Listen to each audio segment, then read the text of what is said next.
विघ्नहर्ता गणेश जी की महिमा अपरंपार है।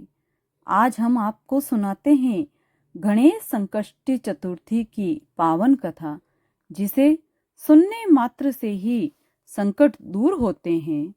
एक समय की बात है, एक गांव में एक ब्राह्मण अपने परिवार के साथ रहता था।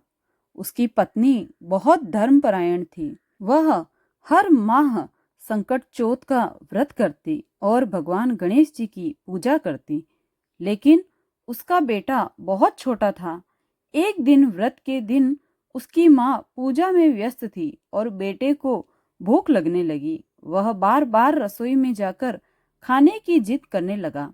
माँ ने कहा, बेटा आज चौथ का व्रत है, भगवान गणेश जी की पूजा और चांद के दर्शन के बाद ही भोजन होगा।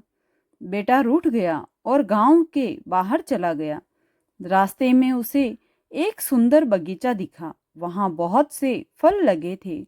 उसे भूख लगी थी, इसलिए उसने फल तोड़कर खा लिए। बगीचे का मालिक राजा का माली था। उसने बच्चे को पकड़ लिया और राजा के दरबार में ले गया। राजा ने पूछा, क्यों, तूने मेरे बगीचे से फल क्यों तोड़े?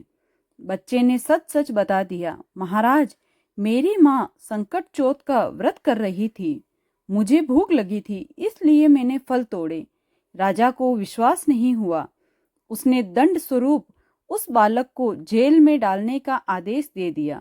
जब ब्राह्मण दंपति को यह समाचार मिले तो वे बहुत दुखी हुए। ब्राह्मणी ने भगवान गणेश से प्रार्थना की, हे विघ्नहर्ता, आपने ही यह व्रत बनाया है, मेरे पुत्र को बचाइए। रात को राजा को स्वप्न में गणेश जी ने दर्शन देकर बोले, राजन, यह बालक निर्दोष है। उसकी माता मेरा व्रत कर रही थी। तुमने उसे दंड देकर बड़ा पाप किया है।